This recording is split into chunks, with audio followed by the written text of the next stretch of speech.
It's the Opperman Report. Join digital forensic investigator and PI Ed Opperman for an in-depth discussion of conspiracy theories, strategy of New World Order resistance, high-profile court cases in the news, and interviews with expert guests and authors on these topics and more. It's the Opperman Report. And now, here is investigator Ed Opperman. Okay, welcome to the Opperman Report.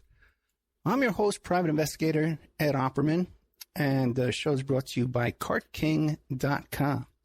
877-986-7771, CartKing.com. Give them a call, tell them Ed Opperman sent, get a good deal.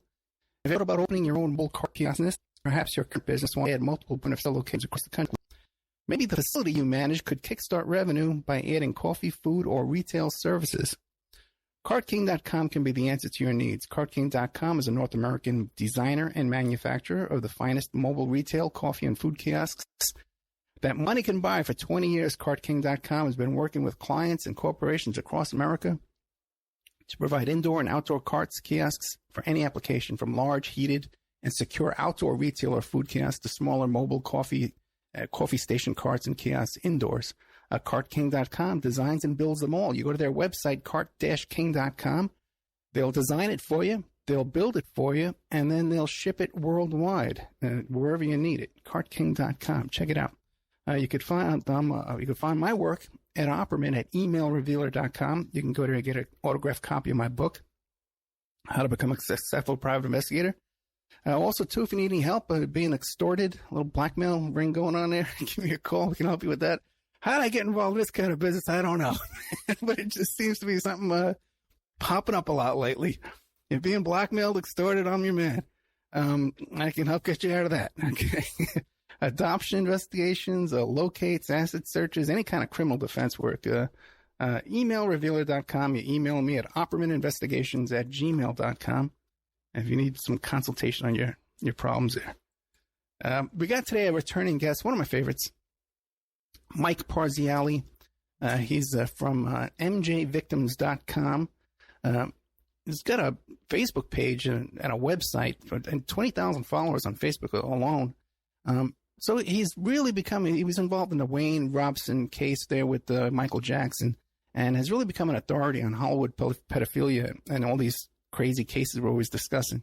He's become somewhat of an expert on all these topics because he's right there in the thick of it, in the midst of it all. Whether it's Corey Feldman or whatever, what have you, Michael Jackson, or who knows, Mike Parziale's got his thumb on the pulse of all this stuff. So, Mike, you there? Yes, I am it. Yeah, how'd you wind up in this business? I mean, how'd we wind up here, Mike? I ask myself that every day. I ask myself. I was, the problem is, I think part of it is I'm Italian, and being an Italian, when people challenge you or you put out your point of view and they tend to dismiss it, or they argue, you wonder not to back down. You kind of get that little, Italian feist in you. And that's how it started. Wade Robson had come forward, and I just was like, his story resonated with me.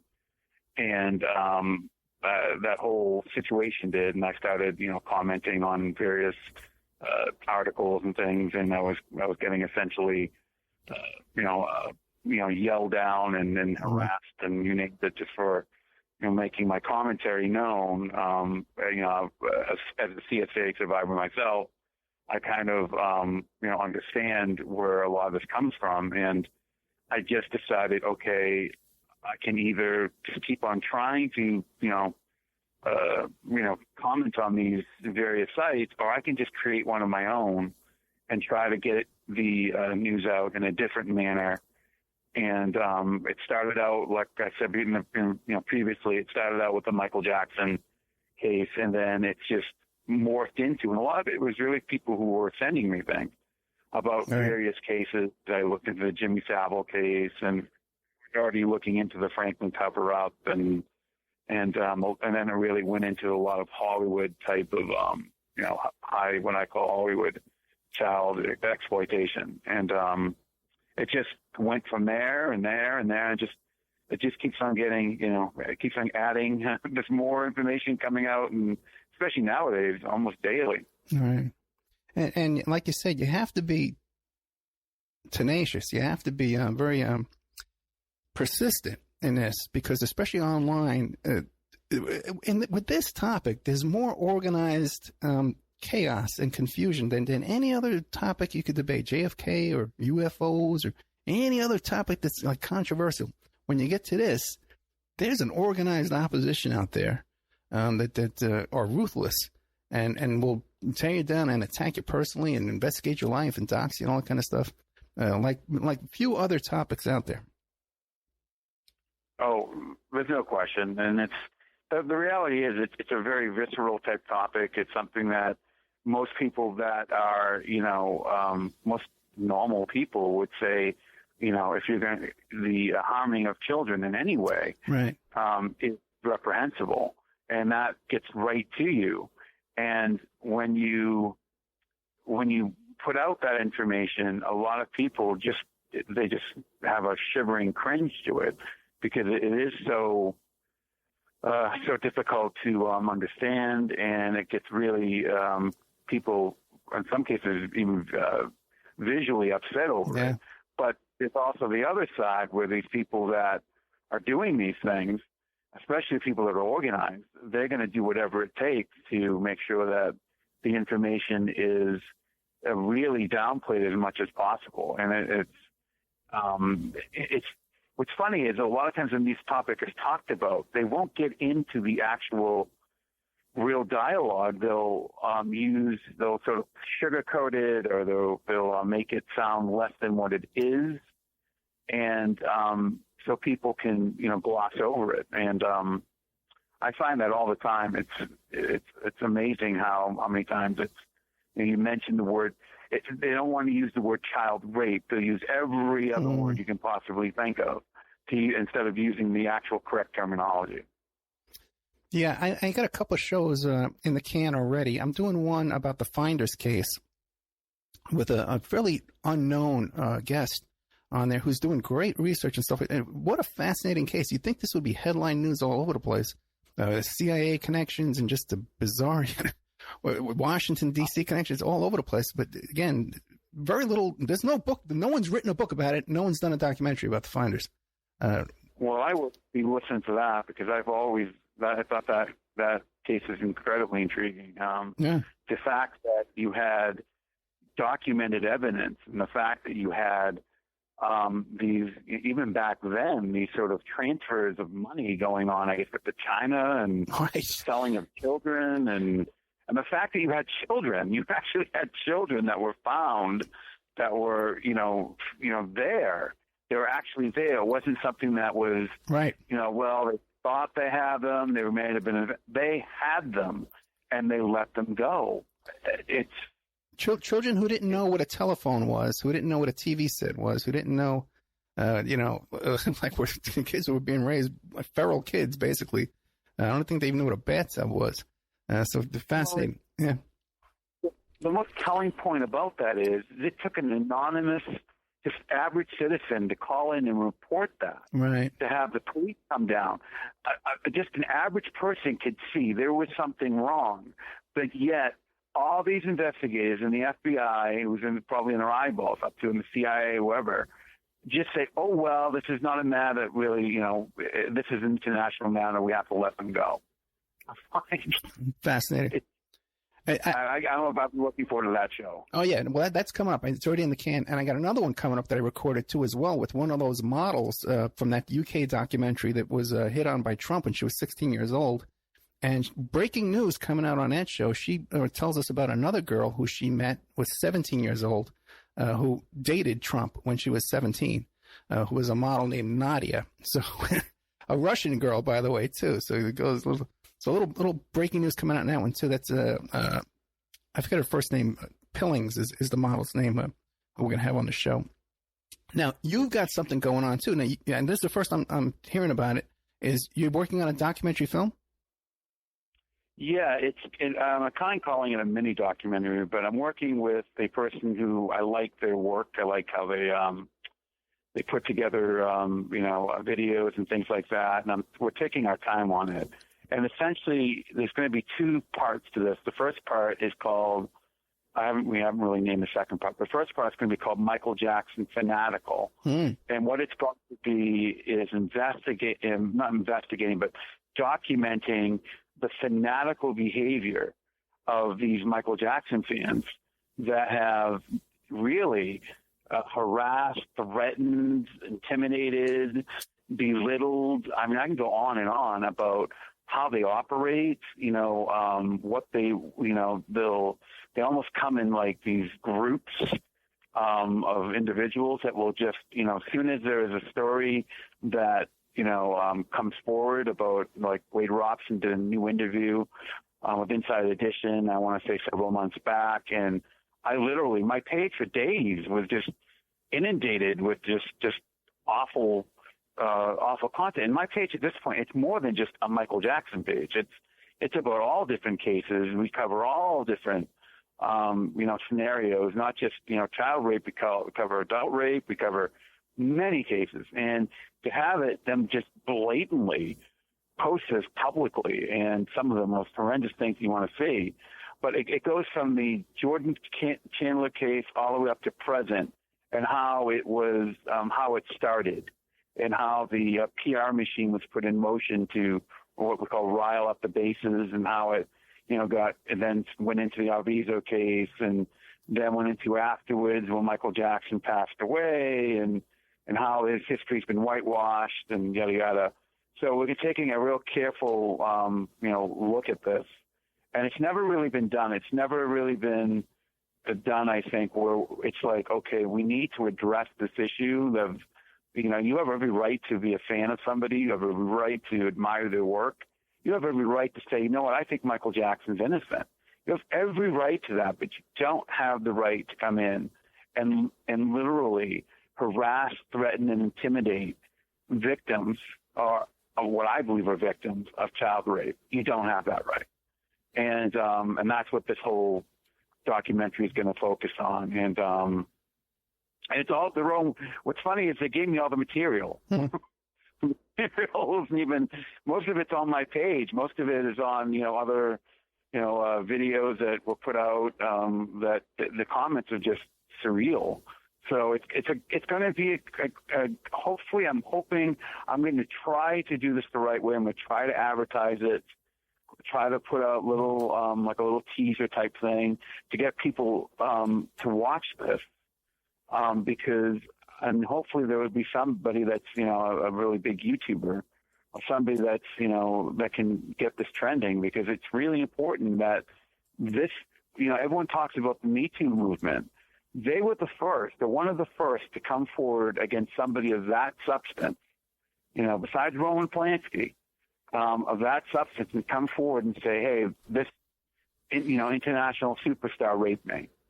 And, the Me Too movement and a lot of these other movements have a lot to look at when it comes to the Michael Jackson case, because they were one of the first.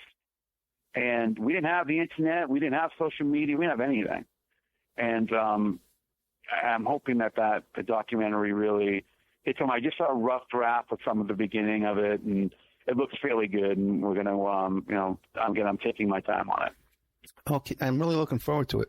I have a friend who worked in Santa Maria Police Department when that trial was going on, and he talked about how those fans, he has some stories, man. I got to put you in touch with him. He has some stories up there about the fans up there living out of their cars, attending the trial every day, and dancing and protesting and having little,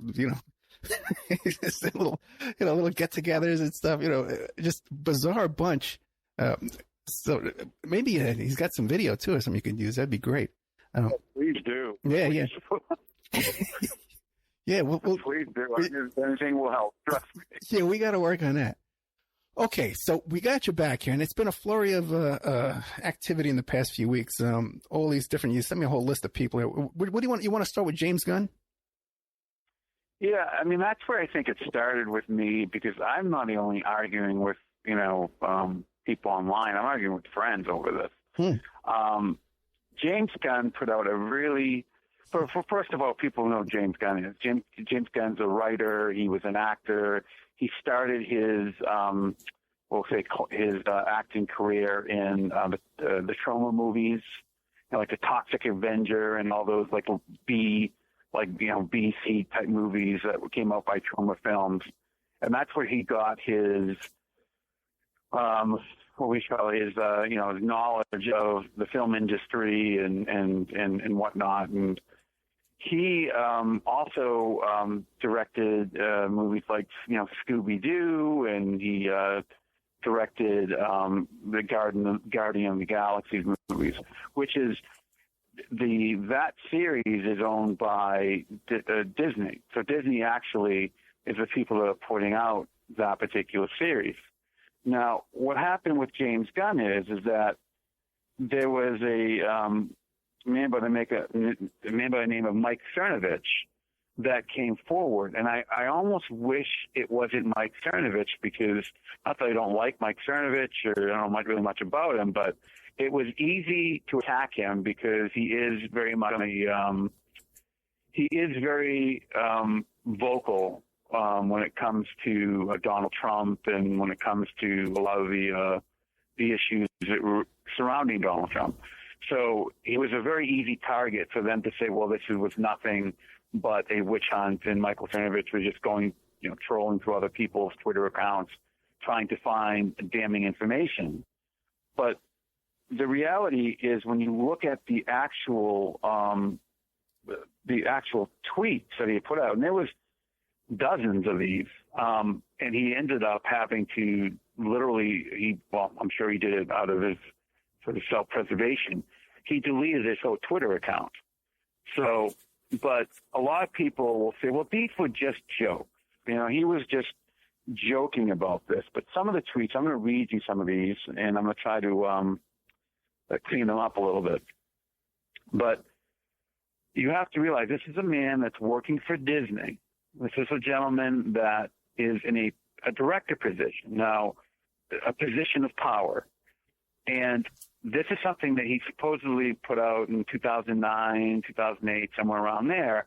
And he's saying, well, I wasn't really as grown up as I am now. Well, he was in his 40s back in 2009. So this was not somebody who was like 18 putting these things out. This was somebody who was in his 40s. And he writes stuff like, I like it when little boys touch me in my silly place. And then he writes things like, my new film, Dirt Loose, a small town where beating off is illegal, and one high school kid blanks in front of the others to show how fun it is. And then he writes something like this: 3 men and a baby they had sex with. And then he'll write stuff like this: this hotel shower is the weakest ever. It felt like a 3-year-old peeing on my head. And then he'll write things like this: the Hardy Boys and the mystery of what it feels like when Uncle Bernie fists me. And then he'll write things like this: the Expendables was so manly. Effed the blank out of the little pussy boy next to me. The boys are back in town. And this one little gem: Eagle Snatches Kid is what I call it when I get lucky. Wow. And then one of the most famous ones was, I remember my first NAMBLA meeting. It was the first time I felt okay being who I am. Some of those guys are just still my BFFs. And he then also posted a link to, it wasn't a real video. It was a group of choir girls singing I don't even know what idiot came up with this idea, but a group of choir girls singing the Vinyls hit, I Touch Myself.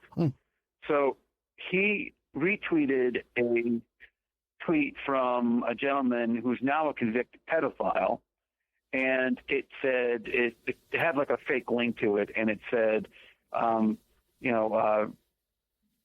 pubescent girls touching themselves. And then he tweeted a link, and then he tweeted something like, oh, I watched it and I blanked all over my face. This is somebody, again, this is a gentleman who is involved with Disney. Now, people say, well, that was 9 years ago, or that was 8 years ago. Disney should have known what they're getting themselves into. Yeah, I agree, they probably should have, and they might have known, actually.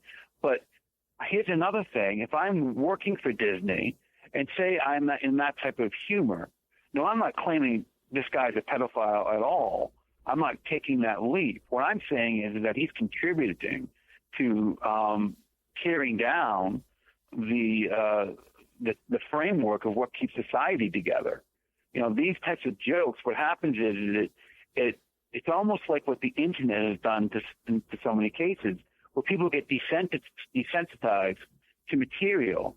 But this is the type of material we really shouldn't be desensitizing ourselves to, because we need to be really up in front of it. But anyways, he had all those years. He could have deleted all these, and he could have said, you know what, I'm working for a company now that's, you know, about being child friendly. I'm like, I don't want any of this out there. He left them, and he had no qualms. And then when asked about this, he, kind of makes a snarky apology about, well, I do regret making those tweets. Obviously, I don't know why I have to say this. I'm not acting those tweets out.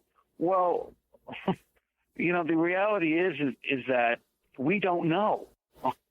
I don't know. Nobody knows. What person in their right mind is going to put something like that out there and leave it there?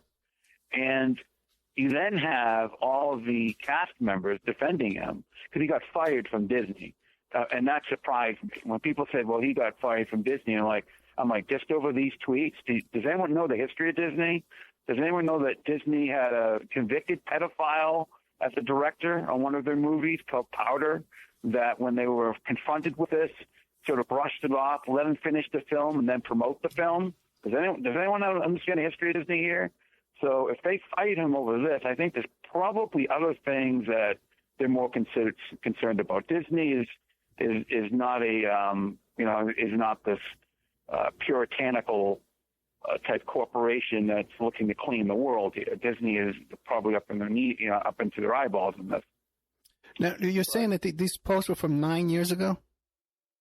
Yeah, I think it was 2009, 2010, somewhere around there. Okay, yeah, that's right. At the beginning of Twitter, Twitter didn't get really start getting really active until like 2007, 2008, and I was like one of the first guys on Twitter because I was involved with a bunch of internet marketers. And when we heard this thing Twitter come out, we all went and registered our names on it so that wouldn't get stolen. So I'm familiar with the beginning of Twitter. So 2008, 2009, there weren't a lot of people on Twitter. So it would have just been his group of friends. You know what I mean? Like people he was intimately, yeah, If you look at the retweets and the likes and stuff, there's not many retweets and likes to it. So it probably was. Yeah. And, that's even more scary. Right. That he's hanging out with or getting these. And the reality is he's not a stand-up comedian. The guy he's a writer. Has he written comedy before? Yeah, but he's not really, this is not again, we're not talking about somebody in a dimly lit comedy club telling jokes. This is somebody who is a comedy writer who thinks that this type of humor is what we needed in 2009. And, it couldn't be further from the truth. There was a video out there I saw of him, and I have to get the full context of it, but I believe it was one of his actresses that was saying that she was somewhat upset of some of the things he was tweeting about her. And she said something about, well, my mom or my grandmother might be seeing this. I really feel uncomfortable. Mm-hmm. And she was getting kind of angry with him. And she said to him, well, you know what, one of these days you're going to have a daughter. And what do you think if something like this was said about your daughter? And his reply was, well, by then she would have already been broken in by me. Whoa. So, again, this is, and this is defended. This is defended. It's defended by people who say, this is about freedom of speech. This is about, we need to take a step back because we have all this, and they're trying to make it political.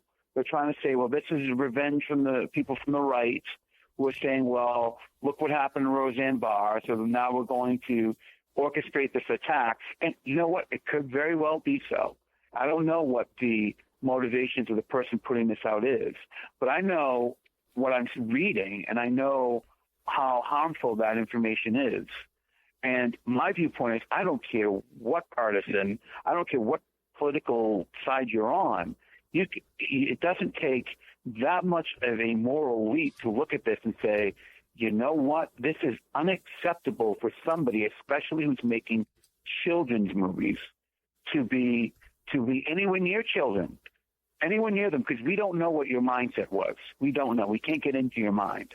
Yeah, we really got to remove the whole political aspect out of this, and this whole right-wing, alt-right exposing pedophiles, and Q is going to somehow, Trump is rounding up all this bizarre beliefs. And by the way, Cernovich as well, too. He got mixed up in the Jeffrey Epstein case on the side of Dershowitz for that, who was accused of being a molester and watching this girl service Epstein right in front of him, having a conversation with Epstein while he's raping this little girl. So, there's no excuse for Dershowitz at all. Yeah. Correct me if I'm wrong, he was the one that orchestrated the settlement. Am I correct on that? Was he? No. Yes. He was involved in the original lawsuit, the original criminal case defense, working on that. But then later on, he was named as being one of the victimizers in this case. Yeah. Later on. He went on, like I remember, he went on various news outlets on various rants and almost embarrassed himself. Right. Then he sued the attorneys for defamation, and made all kind of bar complaints against him too. And then it was settled on a Friday night. They did a quiet settlement on a Friday night where he settled, but some of the other cases where he's still named is still active. And but Cernovich filed a motion to release information that would benefit Dershowitz, and it looked like Dershowitz wrote the motion. Yeah, that's ridiculous. Yeah. Sorry. I don't. Again, you don't have to be that much of a legal to see the connection between Dershowitz and Epstein. Yeah. You don't have to be that much of a moral. If you're going to claim the moral high ground, you have to also look at the fact that, okay, this gentleman is defending, or in any way, Jeffrey Epstein. Everyone seems to say, well, that's what they do. That's their jobs. No, you can pick and choose who you decide to represent. You can pick and choose. Now, obviously, what I'm hearing is he was involved in this, so he had no choice. But the reality is a lot of these people that say, well, that's Tom Metro. He was just defending Bill Cosby. That's his job. Yeah, you know what? But he could also say, no, I'm not representing him.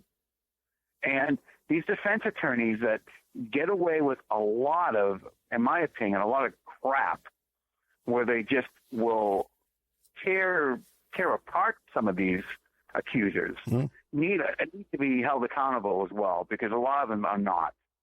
And Dershowitz, Mr. Liberal, Mr. I'm going to Dershowitz that much, but it just shows how depraved some of these individuals possibly are. Yeah.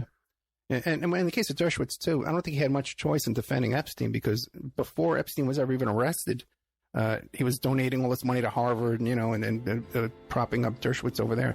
Let's take a little commercial break. Okay, we're with Mike Parziale. His website is mjvictims.com, and he's got a new document.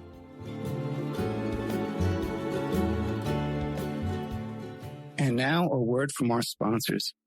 Check out cartking.com, 877-986-7771. Have you ever thought about opening your own mobile cart or kiosk business? Perhaps your current business wants to add multiple point-of-sale locations across the country quickly. Maybe the facility you manage could kickstart revenue by adding coffee, food, or retail services, like let's say you own an office building or a warehouse. Put one of these carts there in the lobby. Well, cartking.com can be the answer to your needs. CartKing.com is a North American designer and manufacturer of the finest mobile retail coffee and food carts and kiosks money can buy.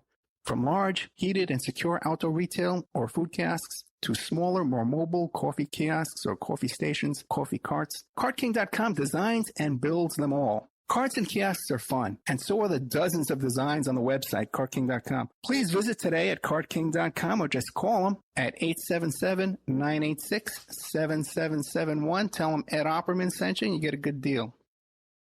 The Opperman Report is brought to you by SubhashTechnosis.com. Subhash Technosis is a search engine optimization and website design company. They're located in India, so you know you're going to save a lot of money and get top quality service. They offer all sorts of business process outsourcing, data entry, banking BPO services, recruitment process outsourcing, software testing, press release content writing and distribution, and much, much more. Now you can get a hold of Subhash Technosis by email at info@subhashtechnosis.com. Their website is www.subhashtechnosis.com, and their Skype is ANUSHASUBASH. Remember, all these shows are brought to you by emailrevealer.com. You can go to emailrevealer.com and get a copy of my book, How to Become a Successful Private Investigator. You also do all the kind of different services for you. Online dating service investigations called an online infidelity investigation, and all kinds of digital forensics, computer and cell phone digital forensics, where we can recover deleted content from an email or a hard drive and produce a report for you that you can use in court. That's emailrevealer.com, or you can contact me at oppermaninvestigations@gmail.com. It's the Opperman Report. And now, here is investigator Ed Opperman. Okay, welcome back to the Opperman Report. I'm your host, private investigator Ed Opperman. We're here today with Mike Parziale from MJVictims.com, and he's got a documentary film coming out. What's the name of the documentary, do you know? It's going to be Michael Jackson Fanatical. Okay, I love it. Okay, it's interesting. What's Gunn? What is Gunn? What is this guy? Let me pull this up. It's James Gunn. Yeah, James Gunn, yeah. You know, just imagine if he's talking about, you know, these horrific things. Just imagine if he'd used the N-word about these kids, you know, and then all bets would be off, you know. But as long as you're being racist, you just talk about raping little kids now. That is the part of society where it seems like it's perfectly fine. Mm-hmm. I mean, you know, my argument is that if he was in any other position, because now almost all businesses you work for, they have a social media clause. Yeah. So if they find things that are in your social media that they feel are not what the company values are, it's not going to be, you'll be terminated.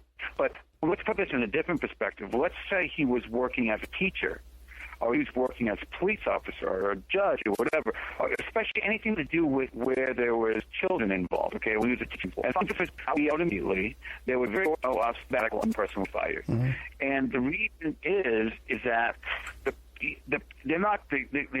school's not going to take the risk of the parents knowing that there's an individual that is espousing these thoughts working with their children. Now, put that in the Hollywood experience where this man's a director.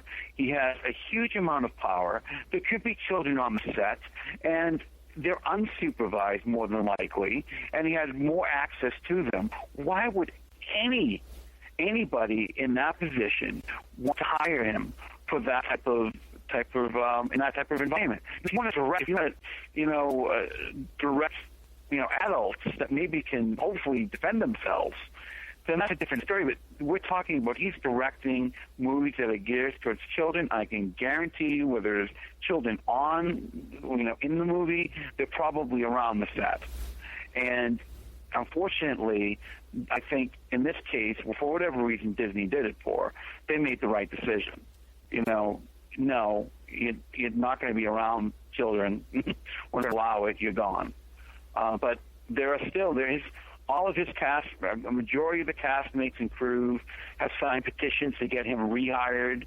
Thank God that failed miserably. And I'm thinking, how many of these people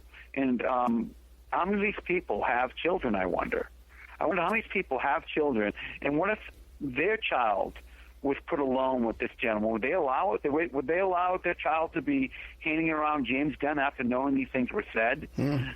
I highly doubt it. And I'm sure if it was their school, these people, if there was their school and there was a gentleman saying these things, there was a man saying these things, they would be up in arms, and they would be like, we want him removed. But because it's a director, and because that's where their bread and butter, it's not going to see you defend them. What about this next one you gave me here, Dan Harmon? What can you tell us? Oh, God, he's even worse. Dan Harmon, he works for Comedy Central. He has a it's on Adult Swim. It's a cartoon or animated show called Rick and Morty. Rick and Morty. Right. Okay. And people realize that a lot of premise of that show is it's a scientist or an older person that has a pedophilic love for some cartoon child. Or it's a very weird, twisted show.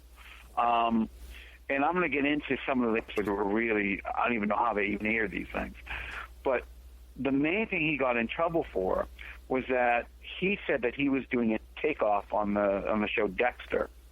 And it was a really crudely made film that he was trying to get Showtime to put out. It was called Daryl. And in the first episode of this, what it was he was a psychiatrist, he was a friend of somebody, I forget what. But the long and short of it was that he had convinced his friend he needed to have sex with his baby in order to baby material kill or something. And he showed this guy who's probably pounds on a baby doll literally having sex with a baby doll for about 5 minutes. And he's simulating I guess in the show that no one sees it, and then somebody did it up, and it brought Keith there and said, well, I don't know what I was thinking back then. I was trying to be, I thought it was kind of like a takeoff in Dexter, and I realized it was kind of inappropriate, so I took it down, blah, blah, blah, blah, blah. But what in their right mind is going to say, A, I want that, and B, that would be great over Showtime or whatever platform you're going to put it on. What am I with this? Let's show me having sex with a baby doll and pretend it's a real baby. And then when you look at his show, the early incarnations of this show are hideous. There's one scene where street person goes up to this child and says, hey, I'm not going to rape you. I promise I won't rape you or something. And the kid goes, okay. And then he takes a knife and he cuts him open and starts simulating sex to the womb. We'll put it that way. Okay. This is his work. And then there's another one where there's an episode where there's two young boys and they go skinny dipping, and then one says, oh, I'm going to go now, and drowns himself. And then the other one comes out running around naked, and then they show him, oh, it's feeding time, and his mother literally lifts up her dress and starts putting feces in his mouth. I mean, really? You can't make this stuff up. Wait, this is Rick and Morty or another cartoon he was working on? It's a early incarnation from what I researched of this particular cartoon. Well, Rick and Morty, it's parts in Rick and Morty that also have pedophilic tendencies. There's creepy stuff. There's definitely creepy stuff in Rick and Morty. There's no doubt. But also too, I don't know. Are you aware of the whole background about Adult Swim that comes on at night on the Cartoon Network? That's heavily influenced by Kenneth Anger. And there's actually that Mr. Pickles is a dog on there who's a satanic dog that takes people down to his underground torture chamber. And at the end, by the two in the credits of Mr. Pickles too, there's all kind of pentagrams and stuff, all kinds of stuff in there. Adult Swim is full of this kind of stuff, man. But the reality is there's this idea that, well, it's run late at night, and that's not good for children. And the reality is that it's a load of crap. That, any person, I remember being 9, 10, 11, my parents would go to sleep, and I would try to turn on the HBO or try to turn on the whatever. Because that's when you're doing that age. You want it, I'm curious, I want to see what's on this channel, that channel, this channel. But wait a second. I'm not supposed to watch. If you're 6 years old and you've been watching Cartoon Network all day long and you fall asleep and if the TV is still on at night, you're listening to all that while you're sleeping and you're, you wake up, when you watch it for a few minutes, you know what I mean? This stuff is, it's on a Cartoon Network and it's pretty extreme stuff. Well, it gets even worse because that episode I was telling you about where the mother, basically puts excrement in the child's mouth. There's I don't know who did this or who put this up, but there's children rating the videos, and they're watching the videos and giving their insight on the videos. Wow. There was one child on that episode. They show him watching the video and going, "Oh, wow, what's that? Wow." I'm like, what is happening to society? That this is, again, what it's doing is desensitizing people to what is moral and what's not moral. And when you're putting a child, even if it's in a cartoon form, you're putting a child to watch that garbage, then that child is going to think that this is somehow normal. It isn't normal. It's not normal thinking. It's not normal behavior. Yeah. And they get away with it, because they say this is under the guises of comedy. And because we're comedians, that gives us carte blanche to make fun and joke about everything. But there's a comedian who gave up his career over this, by the way, who I consider somewhat of a hero for coming forward. His name is Owen Benjamin. And Owen Benjamin made a comment. There was a mother or a father with a transgender child. He was like 5, and he was dressing him up in dresses. And Owen Benjamin said, that it wasn't, it's young to be, trying to make your child that age transgender. So a comment that was, vary that. He ended up getting totally blasted by all of his Hollywood friends and his associates, and ended up losing his career. And then he made it his mission to come and expose all of these, just really amoral topics. And he was one of the first to bring up Dan Harmon. And he says, if you think this is just jokes, he goes, usually, because that's what I did for a living. He goes, I know how to tell a joke. He goes, most of these jokes don't have punchlines. Because most of these jokes aren't funny. Most of these jokes are just said and put out there. And he had for any of your listeners, I highly recommend just look up Owen Benjamin, and you'll see, and look up Owen Benjamin, Dan Harmon, and you will see him literally talk about this in a manner that's really, someone that actually understands how this whole industry works, especially the comedy side of it. But again, these are things. I honestly, when I saw it, I brought it up to people, and I was like, "This is ridiculous." And people, "Oh, you don't understand. They're taking out context." Or, so many years ago, I'm like, am I living in an alternate universe here? Seriously, am I living in an alternate universe where you can't see that if we can't do the bare minimum, which is just ensure that we protect our children. That's our future. And let's be honest, the whole future, without children, we don't have a future because they're going to be taking care of the next generation, et cetera, and so forth and so on. If we can't do that, then we're really failing as a society. Just blowing. Yeah, it's interesting how Rick and Morty became popular because I've been watching it for years. It's a good show. It's well done, stuff like that. You could kind of tell it's a little eclectic presentation there.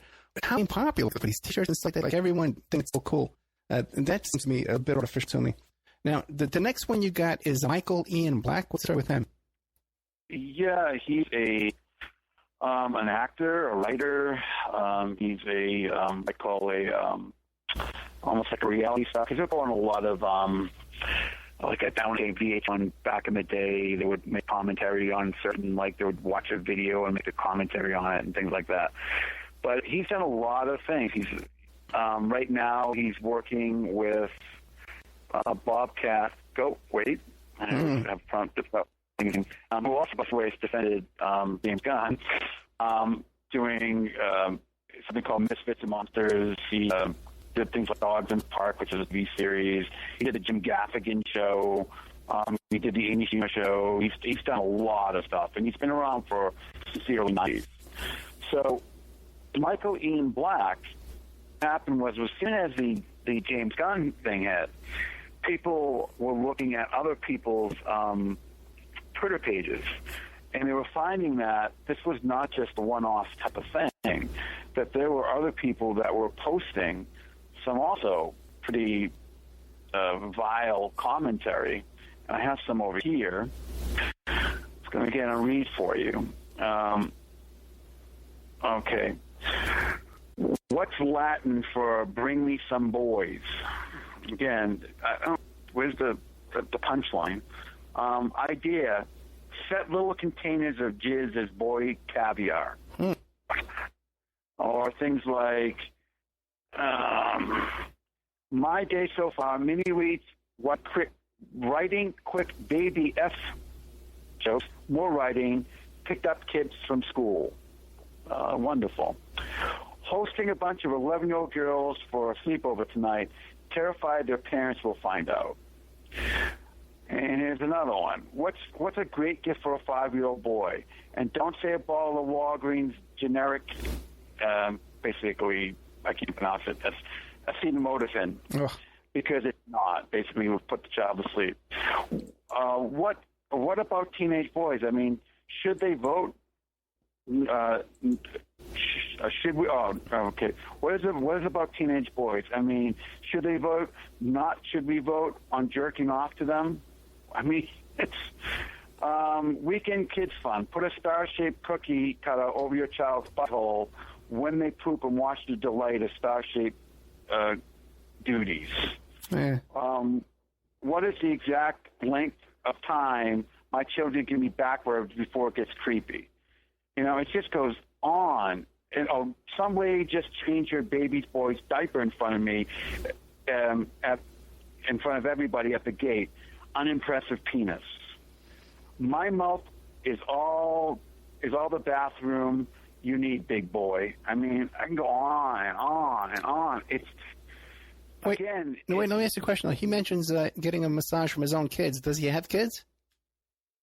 I don't know. I think he does. I'm not 100% positive, but it wouldn't surprise me. It wouldn't surprise me because, he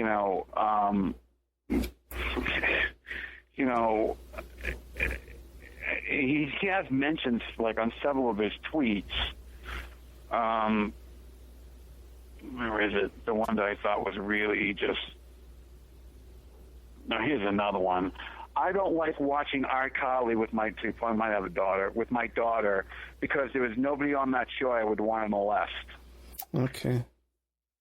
I mean, it's like, okay, yeah, I get you're a comedian, but if, say, he did have a daughter, okay, why would you, in your mind, why would you even want to put her in the joke? Why would you not say, you know what, yeah, this is my daughter I'm talking about. I'm not gonna. That's ridiculous. But they don't care, and it's about this attitude of I'm a comedian. I'm pushing the boundaries. I'm going to say whatever I want, and that's fine, and that's okay. You know what? You can. That's part of living in America. That's part of free speech. That's part of your right. But if you are putting this in written format, and you are going on Twitter and doing these things, and you are called out for it, it's on you. No one's putting a gun to your head and say, hey, let's go on Twitter and make pedophile just over and over and over and over again. No one's telling anybody to do that. And, Michael Ian Black, I think, even when it was found out his name was brought up, he even took it a step further, saying he's going to get it, make it worse. He's the type of comedian that's like, well, I'm going to show you, if you thought those were bad, right. You see the next one. It's, again, what is bothersome is that there is anyone who dares to say, when it's reported on, they don't report on what's actually said. They report on and say, well, Michael Ian Black got in trouble, got in some hot water for saying some offensive tweets, but he's apologized and, or he said that, it was taken out of context, or whatever the excuse may be of the day. But they don't get into the specific actual words. And that The View went on about James Gunn, and I'm thinking you just rallied against Roseanne which Roseanne, made a comment that got her fired. Whether people believe it was valid or not, that's up to people's interpretation. But they went on and they said, you know what? She made a comment that was considered racist, and we can't tolerate this. This is awful. They mentioned the comment. And when it came to James Gunn, what they said is, oh yeah, he made some, offensive tweets, and and I'm not going to defend the tweets, but they were so long ago. Should we really be worried about what someone said that long ago? And I'm thinking, you hypocrites. You're sitting there. Granted, what Roseanne said was beyond idiotic, but the reality is that what she said pales in comparison. At least she said it about an adult. She said it about an adult. It just the whole thing about making these jokes about pedophilia, it goes way back to Michael Jackson. The first accusations about Michael Jackson, and every comment about Michael Jackson after that on late night TV was a joke about him chasing little boys. Like, how does that even? We should do a documentary about that. About how is this acceptable? Where, like we said, if it was the N-word or just gay bashing or something like that, it would be totally unacceptable. But here's a crime against a horrific crime against an innocent child, and it's something to be joked about. They don't want the taboo. They don't want that taboo to be taken away from them. They don't want that subject to be not off limits. That's all I can be, because again, if the fact that no one stood up and said, this is, I'm not talking mainstream now. I'm not talking people who are, who sort of get this, that are maybe, off the grid. I'm talking people who are mainstream, to sit there and get excuse after excuse after excuse. And to have the people who are in the film who sit there and, try to get the person that made these comments rehired, when in the Roseanne case, almost all the people that were on here, cast turned on her and said, yeah. They did the right thing to fire her. It's like, well, yeah, I get Roseanne, I understand that if you're really upset with what you said, that you don't want to distance yourself, but why would you want to distance yourself from this? Yeah, it just doesn't make sense. Mike, we got to take another commercial break, though. With Mike Parziale, Hollywood Pedophilia, we're discussing different cases. When we get back, I think we're going to hit on Sarah Silverman.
And now a word from our sponsors.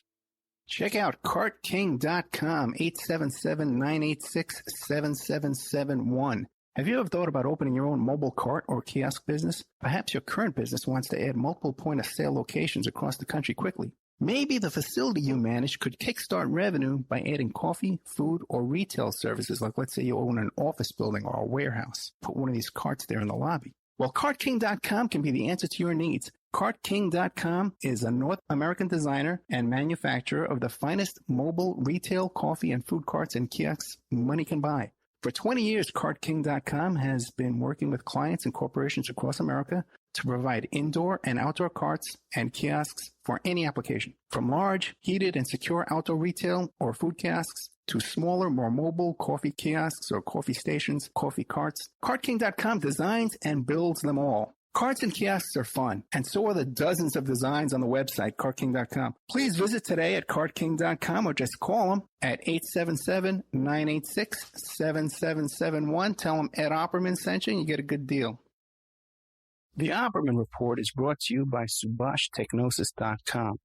Subash Technosis is a search engine optimization and website design company. They're located in India, so you know you're going to save a lot of money and get top quality service. They offer all sorts of business process outsourcing, data entry, banking BPO services, recruitment process outsourcing, software testing, offshoring, research network, customer care, press release, content writing and distribution, and much, much more. Now, you can get a hold of Subhash Technosis by email at info@subhashtechnosis.com. Their website is www.subhashtechnosis.com, and their Skype is ANUSHASUBASH. Remember, all these shows are brought to you by emailrevealer.com. You can go to emailrevealer.com and get a copy of my book, How to Become a Successful Private Investigator. You also do all the kind of different services for you. Online dating service investigations called an online infidelity investigation. And that's where you give us your husband or your boyfriend, your girlfriend's email address, and we trace it back to their online dating websites. And we return a list of all the dating sites that email is registered to. We can expand on that investigation and trace it back to porn sites, escort service sites, swinger sites, gambling websites, and even prescription drug websites, and all kinds of digital forensics, computer and cell phone digital forensics, where we can recover deleted content from an email or a hard drive and produce a report for you that you can use in court. That's emailrevealer.com, or you can contact me at oppermaninvestigations@gmail.com. It's the Opperman Report. Join digital forensic investigator and PI Ed Opperman for an in-depth discussion of conspiracy theories, strategy of New World Order resistance, high-profile court cases in the news, and interviews with expert guests and authors on these topics and more. It's the Opperman Report. And now, here is investigator Ed Opperman. Okay, welcome back to the Opperman Report. I'm your host, private investigator Ed Opperman. We're here with Mike Parziale. You can check him out at mjvictims.com. And also, to keep an eye out for his documentary coming up. What was it called? Michael Jackson Fanatic? Something like that, what was it called? Michael Jackson Fanatical. Fanatical. I love it, man. Okay, next one you got is Sarah Silverman. Now, she's one. Now, I don't know what you're going to tell me about her, what's new with her, but she's someone I've had my eye on for a long time. Because, first of all, she was with Saturday Night Live during a weird period of time over Saturday Night Live. When by the way, too, when Woody Allen actually had some influence over what was going on over there, is when she was working there as a writer. Then she was mixed up with Louis C.K. She was working with him. And also, too, to hear someone, plucked out of nowhere and was given this, she produced a documentary, wrote and produced, it's called something like Jesus is Magic or something like that. And this thing got huge push in the movie theaters. It got huge distribution for something that was so obscure. No one knew who she was back in those days. It was like I'd have to look it up, but it was it was like in the 1990s. And I remember just happened to catch, I used to go to movies a lot back in those days, and just happened to catch it at the movie theater because it was being promoted all over the theaters. What do you have on Sarah Silverman? Well, that's not a huge amount, but again, and I'm going to kind of put her and Patton Oswalt in the same sort of grouping here. Okay. What it is it's comedians, again, trying to justify this type of behavior. Now, what happened with Sarah Silverman was they found a tweet of hers, which is, again, the joke was, is it considered molestation if the child makes the first move? Right, okay, I heard that one, yeah. And she writes, I'm going to need a quick response on that. But I guess what was prompted people to look into her was that on one of the 4chan boards, one of those, anonymous boards, wherever they are, there was a supposed picture of her with her cell phone, and in the cell phone it said, you better back the F off. And there was some, don't believe that you're not as anonymous as you think you are. People know who you are. There's some veiled threats, and they believe the picture that was on there was Sarah Silverman. But again, she's not known for somebody. She's always been offensive in her comedy, and there are comedians that's the tactic that they take, and that's the more offensive the better, and that's the style of comedy, and that's again, that's fine. That's your choice of comedy is fine, but it's this idea that you have to take it that extra step, and then you have to somehow, to justify this. And her justification was when she was asked about it was, well, this was years back, I think, again, like 2010. Those jokes like those are offensive. It's like, no, yeah, I think we now, that we're desensitized to this, they might be even less offensive, unfortunately. But it's just, let me switch the way. Instead of saying, you know what, I really am thinking of this, and if I was a rape victim or if my child was a victim, I wouldn't want this being said. And I should have said it. It's not something I'm proud of. It's not something that, I want people to think that is really who I am. And, I'm going to stay away from those jokes. But they will never do that because it's this, again, this idea that we're comedians, we're going to push the envelope, we're the only ones that can do this, we should have free reign on everything. But you don't want to take the responsibility when you have the backlash, because you can say whatever you want. That's totally up to you. But when somebody gets offended by it, and rightfully so, again, it's not just talking about race here. We're not just talking about ageism. We're not talking about homophobia. We're not talking about a lot of it. We're talking about the most vulnerable of individuals. And when it does happen, because it's happening worldwide, it's happening on a scale that is beyond belief. When you hear what's going on in Italy, when you hear about the Cardinals, when you hear what's going on in what happened in Australia, when you hear it's happening on a massive level, you might want to stop and think, you know what, this might not be the territory I need to go into. And there's other ways of presenting these jokes, and that's what Owen Benjamin was talking about. There's other ways of presenting these jokes that are not going to be as offensive. And, again, I think she's part of the problem. I think that Patton Oswalt took when he found out about, what was going on, he also, some of his things got pulled up. This was from 2013. The angry tweets from my hammer-toed followers opened my eyes. Pedophobe. Shaming hurts us all. I'm a proud pedophile. And then he writes, and again, I'm sure he's joking. I don't think he's a pedophile. I get it. But and then he writes, let NAMBLA members F anyone they want. Am I so crazy for wanting my kid to grow up in a safer world? I mean, it's this total lack of self-awareness that these comedians get away with. And, this is, again, Patton Oswalt, during that time, he still is a pretty heavy hitter, but he was coming right off of his, that TV show that was like one of my favorite ones. I can't remember it now. But he was a, very popular comedian and popular personality. And, but again, it's this type of comedy tends to it doesn't get the attention it needs to get for what the impact could be. And the impact, what it does is it slowly begins to tear down the fabric, tear down the defenses of people to think that, oh, well, yeah, it's probably not that bad. Oh, it's, look, they're making jokes about it. It can't really be that horrible. I'm sure we're making way too much about this. And that's why you're starting to see a real big push for the normalization of pedophilia.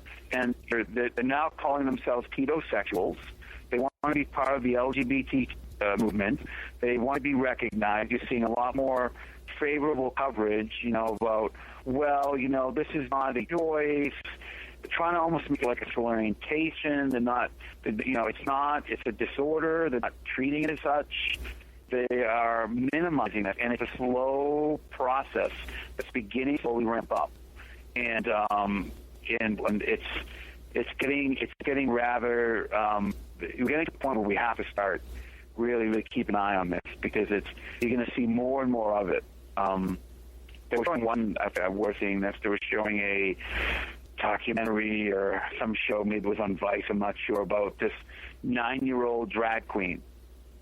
And they were showing this 9-year-old drag queen going to a drag queen show, and they were on the stage, and they were, acting like they're, a 30-year-old drag queen. And I'm like, can we not see that this is not? Oh, and the parents are like, well, this is my child. This is making my child happy, and it's freeing for them. It's like, it's not about that. It's about the fact that you don't know who's sexualizing your child.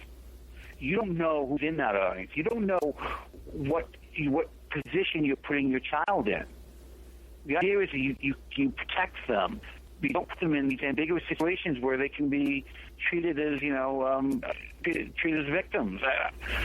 I don't know how much more anyone can how can I make this any more simpler? But it's going in a very, very strange direction. Yeah, there is. I gotta agree with you with that. I'm checking out this guy. What was his name? Peyton. We were just talking about. Was it? I was talking. What's his name? Peyton Oswald, something like that. Oh, Patton Oswalt. Yeah, Patton Oswalt. Yeah, and he's Robot Chicken. He's involved with Portlandia. All of that same stuff too. Same crowd. Well, so is Michael Ian Black. He's also part of Robot Chicken. Oh, really? And that's Seth Green too. Is involved with Robot Chicken. There's a lot, but in the same circle. This guy's on Rick and Morty too. This guy, Oswald. It's again. I don't want to. My view is that what happens is when you say, okay, well, use James Gunn as an example. He made a pedophile, so that thus means that he's a pedophile. No, I don't say that. No, I understand what you're saying. What I say is that no, but it gives us enough cause. So we'll pause here and say you shouldn't be working around children. I'm sorry.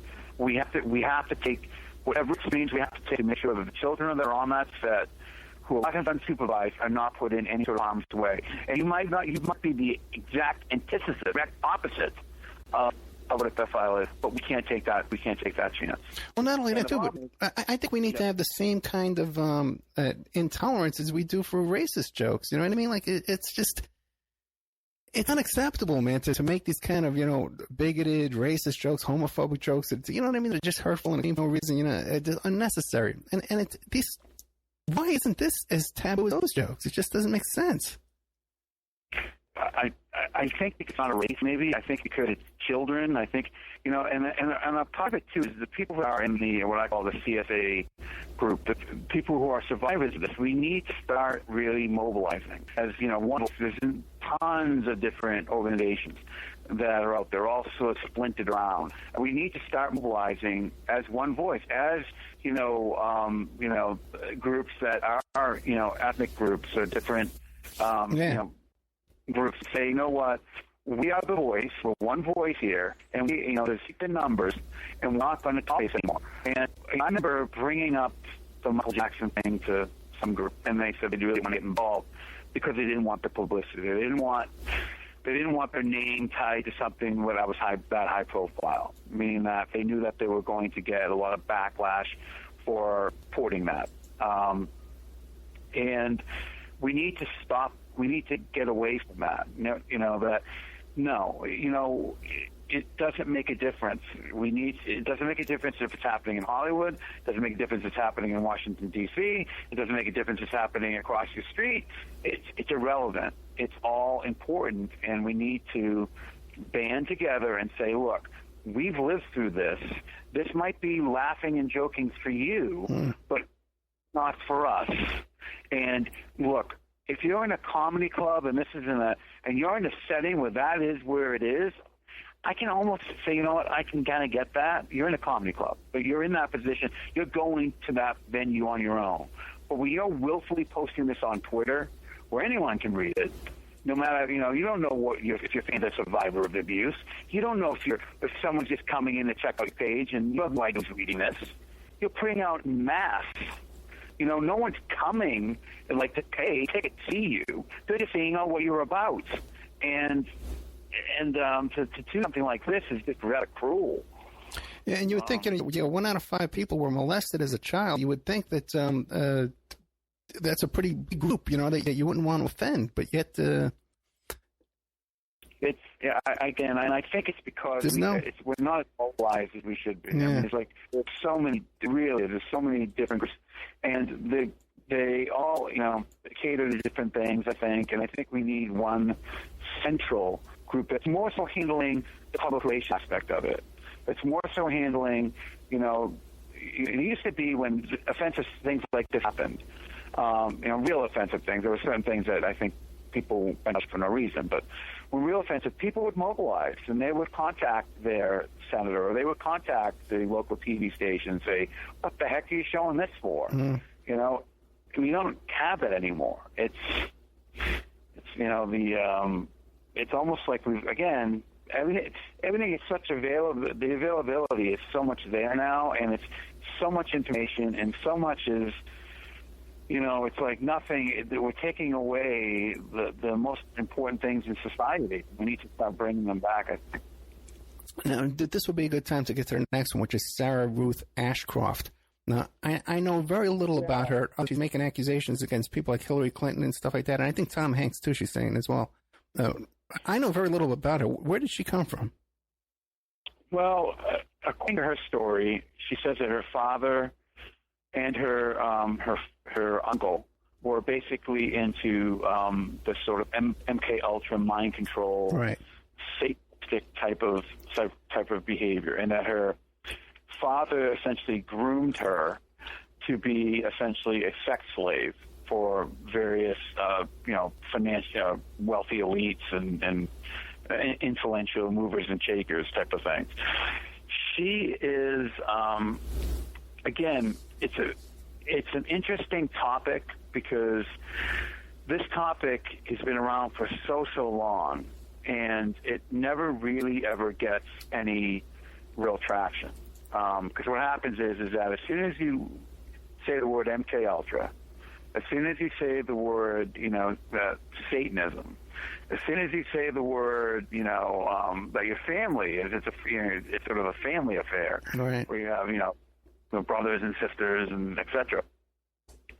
People will automatically say that this is nothing but bunk. It's somebody who is out of touch with reality. It's somebody that is,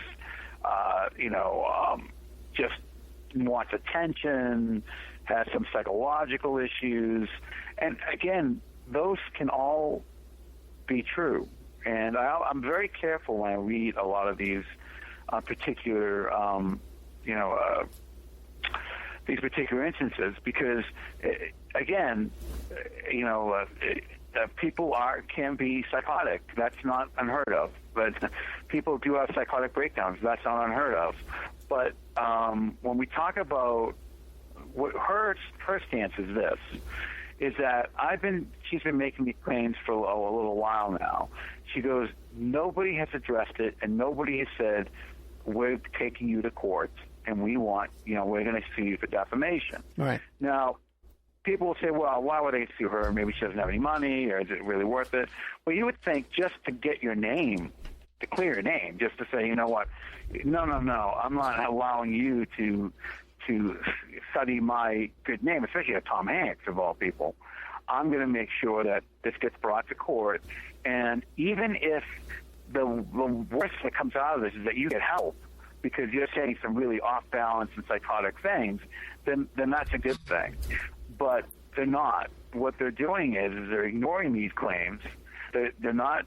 They got brought up in the news once or twice, and again, they're pushing the right wing. This is all about the right wing agenda, and this is all about Donald Trump and blah blah blah blah blah. And it's like, not everything's political, people. I mean, again, not everything's political. Does Sarah Ruth Ashcraft, is she one of these people who thinks that Trump is a good guy and is going to help her in rounding up pedophiles? To my knowledge, I would have to say no on that. Okay. But she is, I should put it, she's been picked by QAnon group. Right, okay. And she's been picked up by other people that have, ties, we'll say that. And then how did she get started? Where did she first come to light? Did she write a book or something like that, or just started hitting 4chan? No. What? She started going on Twitter. Okay. And she started making these claims. And the claims were fairly detailed. So, they listed, you could go back and see your father was involved in the government. You could go back and see that some of the locations and what she was, the school that she claimed that she went to, where she got abused at, she actually went there. You could see the connections being made. That this is and for the most part, a real person. It's not somebody claiming to be somebody they're not. But I'm so trepidatious of all these things nowadays. Yeah. And has she been interviewed? Has anybody interviewed her? Yes. She's been interviewed by several people on YouTube.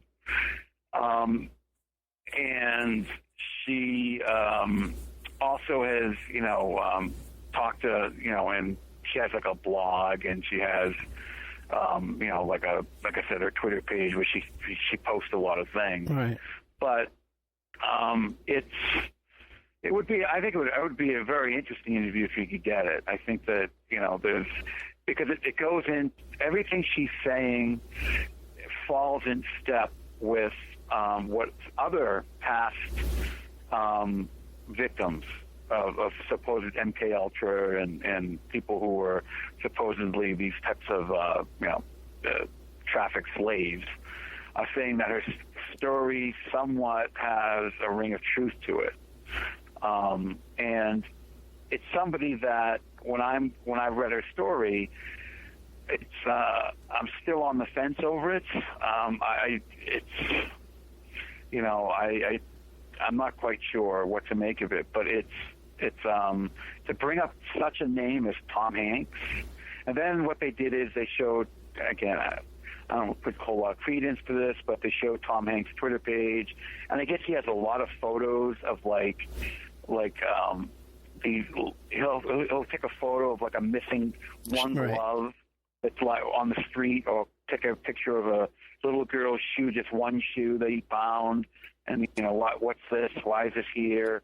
He'll take all these sort of weird, pictures, and it's kind of creepy, but it's there's no meat to the bone sort of thing. But the only meat to the bone that I see is that she is making this in a very, very public way. Right. And supposedly she has gone to the authorities and she has reported this, and nothing has happened. And that can be one of two things. They could have looked into it and said, well, this lady just totally, she's out of her mind, or they could look at it and said, well, no, this is too high profile, we're going to cover it up. Who knows? Well, I'll tell you this, and I hate to interrupt you, but I'll tell you this, because I'm pretty much tonight, we're taping this on a Friday afternoon, and so tonight's when I do my live thing, and I had 80% planned. I was going to talk about this very issue, not her, but about this idea that because no one sued her, that we should give more credibility to her story because, well, this big famous person hasn't sued her. And we've talked off the air, and we've done stuff off the air. So, I'm very familiar with this whole process on both ends of people either being accused by someone who's a blackmailer or an extortionist or something like that, trying to accuse them of things or threatening to go public and stuff, or going public and harassing them online when they're totally partially innocent, who really knows? And on the other end, too, of victims who come forward and they're trying to get the compensation for their abuse from these. And there's a million reasons why someone like this wouldn't be sued, or someone who's making internet threats or harassment wouldn't be sued. And I don't give that much weight to that theory at all. That well, if they haven't been sued by this person, then there must be some truth to it. Because first of all, they could be under police investigation right now, and the cops are telling you not to sue. Another thing too is that if you're a person with deep pockets and big insurance companies and big companies and Miramax and all these big, publicly traded companies have a stake in your product and your brand, you don't want to sue someone with nothing, because they're going to countersue, and she can get a free attorney who will countersue, and just someone to keep the litigation moving, forever. And all these big law firms are going broke, and you'll settle. Tanks would wind up settling with her.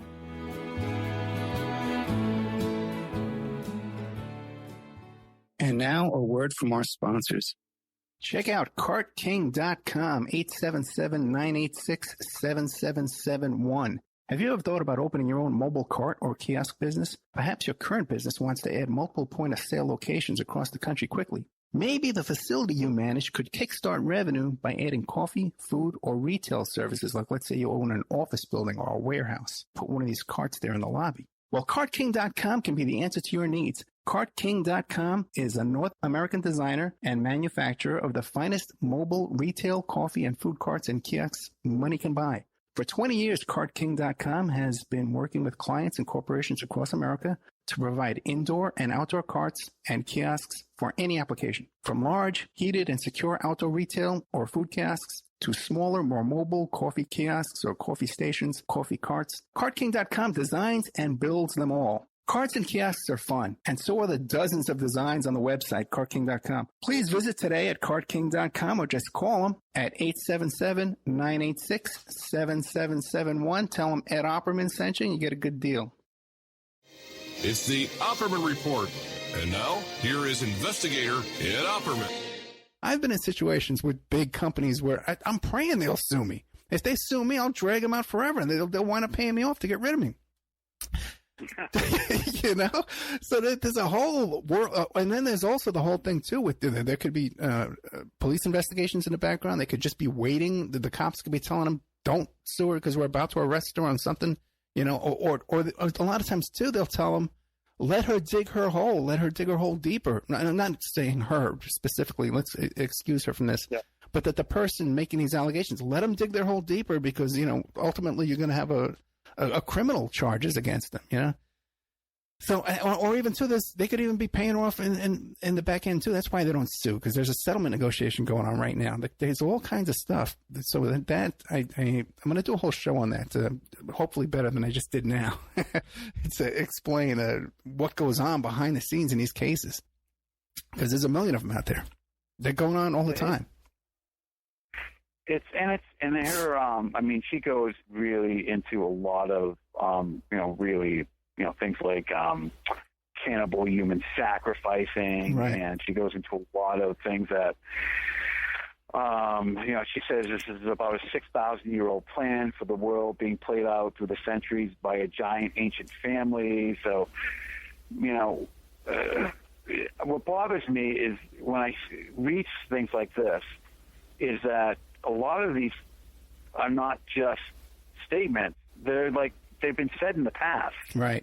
There's been people that have, have these theories about, the Illuminati or about, the Rothschilds or whatever. And this, a lot of times people pick up on that. And if you are a person that, suffers from some sort of delusional, a problem, a lot of times you incorporate that into your own real life and think it's somehow real.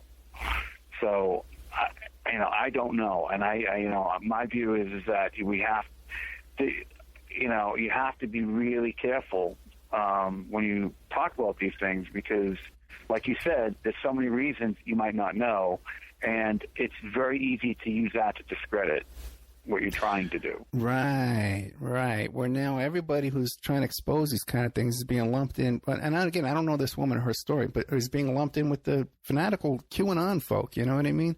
QAnon thing is I like watching it. It's fun to watch. We'll put it that way.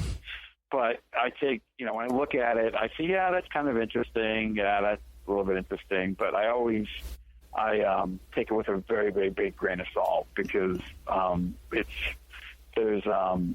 don't know. It seems so manufactured. Yeah. It seems so perfectly put together, perfectly designed. And when something's that, but when something's that sort of manufactured, I don't see an organic. Right. Exactly. That's right. Because you're out there promoting stuff too, and you know how things graduate organically, or there's something going on promoting it. But one thing with QAnon, in the beginning, he said he had to talk in this cryptic fortune cookie type pattern because he had to avoid the bots, because they would shut him down in 5 minutes. Well, what about now? Why can't he come out now and talk normally? He's all over the news. Why can't now he talk like a normal person and just explain? If you got something to say, just say it. But everything's got to be a little clue and a hint here and come on. The time for that's way gone. And I think the last tweet was the big one's coming. Yeah, the big one's dropping, or it's like the big one's dropping. I could say that 1,000 times, and maybe lightning might strike, and that'll be great. What is it? Just say it. Yeah, at this point, there's no reason because if he is violating his security oath, his oath of secrecy, and his clearances, like they would have caught him the first day. Like that whole fear is over. This is all over. What do you got now? Come out and say something. Because the argument too, they'll say is, well, you got to slowly bring people into this. People aren't ready to hear this. Are you kidding me?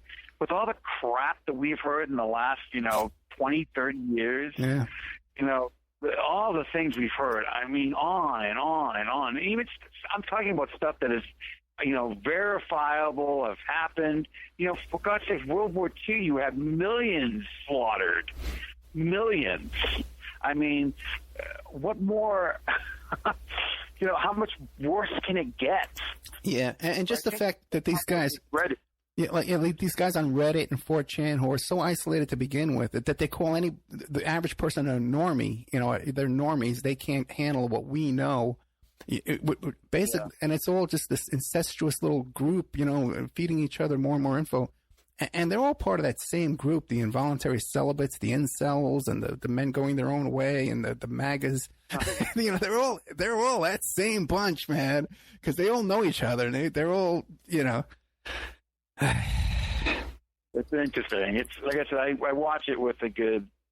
I watch it with a what I call a. It's good to watch. Yeah. When I first came out, I was beginning to get sort of taken in by it, and then I said, wait a second, no. Let me take a step back here and really, really, really look, because sometimes when something's that good, you really want to believe in it, and then all of a sudden you say, wait, no. So then we only got about a half hour left. So what do you want to get to with good old Cappy here? Isaac Cappy. Isaac Cappy is another person I'm not quite sure how to digest. But what bothers me with Isaac Cappy, and is the I, and he'll say, this is about the victims, and this is about survivor story, and I'm going to be the one that first, and I am so honored, I am so blah blah blah blah blah. It's take yourself out of the equation. If you're exposing Seth Green, you say Seth Green said this, right? And we're going to make sure that his victims get justice. We're going to make sure that we find out whoever he hurt, if he did hurt anybody, that those people get justice immediately. Those people we need to find out who these children are. We need to make sure that they're safe. I want to make sure that they're okay. What happens is that it becomes this, when I first saw him, he was on Periscope, I saw it on YouTube, a Periscope thing where he was at the Con in San Diego, I think, and he was saying, I'm just going to come out and say it right now. And then he goes out and he talks about Seth Green, and he talks about how, Seth Green is a pedophile and how his wife's a pedophile, and et cetera, et cetera. And then he goes on to, he gets some traction, and then he's next to you is, well, you know what? I'm just going to say it. Steven Spielberg, pedophile. See, that wasn't so hard. Steven Spielberg, a pedophile. That wasn't so hard. And he's just like dropping names. Stephen King, pedophile. He's just dropping names. But again, he doesn't understand that dropping names isn't responsible in this environment. You need to, again, it's not responsible for the victims, because let's just say that Steven Spielberg is a pedophile, okay? And Steven Spielberg right now has children in his keeping that he needs to get rid of because now you just called him up to be a pedophile. Right. You're putting those children in danger. Okay, let's just say Seth Green really is a pedophile, and he does have a secret room, and he does have bunk beds on the top of his house, and you just called him out. And now he has children in his room, and he's worried about, someone just called me that, and there might be police coming. Well, let's get rid of him right now. You don't do that. What you do is you say, what I do is I'm going to get the intel on this guy. I'm going to pretend I'm as good as gold. I'm going to find out. We're going to videotape the secret room. We're going to videotape the bunk beds. I'm going to have a little recorder on me and ask him about this pedophilia thing again. Get him on tape. I'm going to do whatever I have to do to get him to admit to. But he didn't do any of that. What he said is, all of a sudden I had this premonition, this sort of enlightened part, and I said, oh, well, I'm going to expose it right now. And that's not really, you're not thinking about the victims, in my opinion. You're thinking about yourself. This is about you coming forward and saying, look who I exposed. I'm the person that exposed all this. Well, you know what? That's all fine and dandy, but the reality is that the people you're exposing, if it's true, there are victims. There are people that are hurting, that might not need your method and might not need the way you're doing it. Maybe they need another way that it doesn't put them in harm's way. And then he went on the Alex Jones show, and like I said, I'm not a huge fan of Alex Jones, but in this particular case, he did do a very good job. He called him out and he said, is this a Sacha Baron Cohen thing? Am I being punked? Is this, you're going to bring this all up? And then all of a sudden, you're going to say that, this is one big joke, because the whole conversation of Seth Green, most of it, part of it was supposedly Isaac Cappy. There were a whole group of friends, and I was Isaac Cappy, Seth Green, and his brother-in-law, I think, that were sitting down, and all of a sudden, Seth Green says, come here, and opens this bookshelf, and there's a hidden room, and he says, oh, look, this is where we keep the children, that sort of type of thing. And he said, I really felt really strange, and it really hit me. Oh, my God, something's wrong.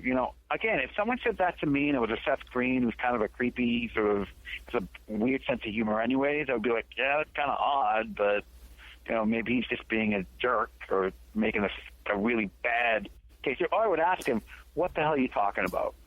What the hell do you mean? This is what you keep doing. Are you joking? And, I would blunt, but didn't happen. So anyways, he says that on the top floor, there's a whole bunch of there's bunk beds on one of the rooms, and then on the top floor, there's nothing but a room of stuffed animals, and they don't have children. So, okay, well, yeah, that doesn't quite make sense, but he's also doing something called Robot Chicken, which is like a cartoon. Maybe there's something there. And then they get to the conversation where he sits down and he says, I'm already eating, and he asked me, we need to talk about chicken. Now, someone says, well, okay, he asked you about chicken. Yeah, he goes, we have a show called Robot Chicken. And he goes, but no, you don't understand. Chicken meat is a code word for young child. Now, in the process, as he went on, he brought along all the stories about what happened in Washington, D.C. He's talking about, all the stuff all the key points that people who are discussing this topic have been talking about. The fantasy. Yes. And I'm thinking, okay, well, it's kind of weird that, but anyways, Alex Jones says, okay, I need the bona fides. I need, what exactly did he say about children? What exactly? You're saying that he said he was into children. What did he say?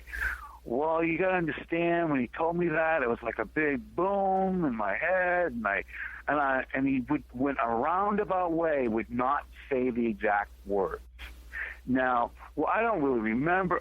If someone said, hey, I like having sex with children, I would probably remember those exact words.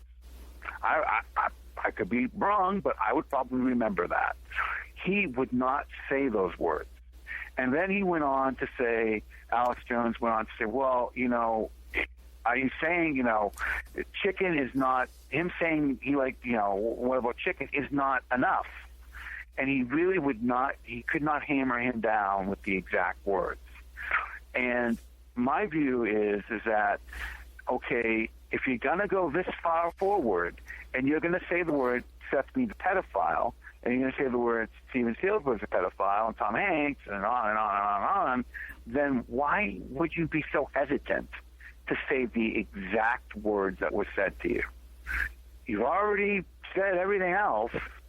What's stopping you with this? Well, one thing would be is because he wouldn't be able to pass a polygraph.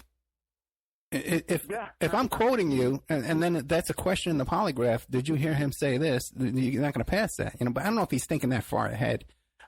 But someone who's is traveling in these circles would be aware of hush money payoffs and stuff like that. And you would think, and someone who seems to have his own self-interest in mind would realize that he could go and make a claim and hire a lawyer. Everyone knows who these lawyers are in Hollywood who handle these kind of cases, and he could get a payoff to keep quiet about this kind of thing. But he's never pursued that. And if he would have come to me and want to pursue that, I would tell him, well, what do you got? Where's the beef? You got nothing, really. He claims that, well, everybody in Hollywood knows about Tom Hanks. Everybody knows about Steven Spielberg. Okay, then what are you telling us? Who are you? What do we need you for? You know what I mean? In this deal. So, and it seems too like he's out there to discredit the movement. You know what I mean? Like, he comes off looking like a total flake. Yeah. In every way possible. Yeah.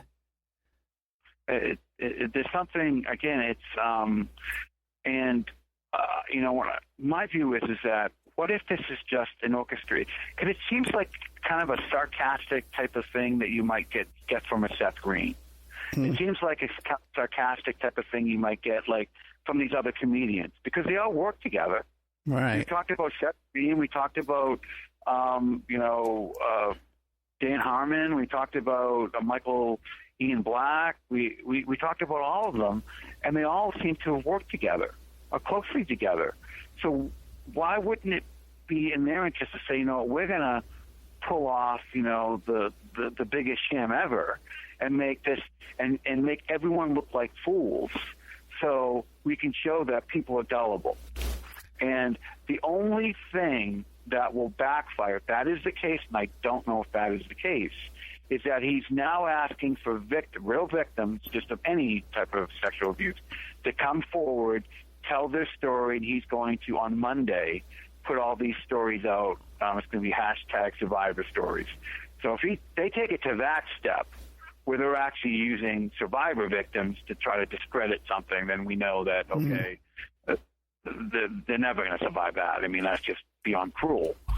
But it's, I don't know how to take him. I don't.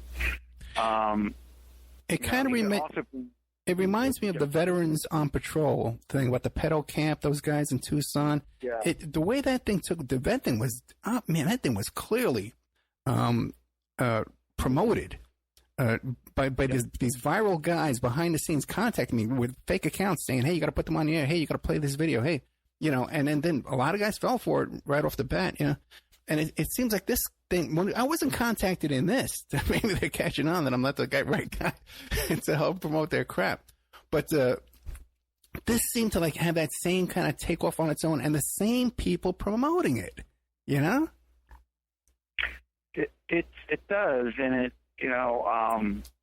again, it's, there's so many things that's swirling around him. Like you have, we were talking earlier, the letters that he wrote, right? That were like, what do they call them? Trigger points. Kill switch. Right. That he put out there because he didn't want, if something happened and they were trying to maybe blackmail him, he would have some sort of backup information to show people. There's also the Paris Jackson thing where she said that he choked him, but he choked her, and that there was something going on with that. Paris Jackson says that Isaac Cappy choked her? Yeah, they were supposedly at these game nights. They have these game nights, and we said that, there would be 14, 15-year-olds attending these game nights. And, I don't know if Hollywood's different from regular society, but usually, and they're not family members, I don't think. I think it's just people that they know that are 15, 15. Yeah, he goes stores a lot. Yeah, it's I'm having a game night. Me and my buddies, we're all in the same age bracket.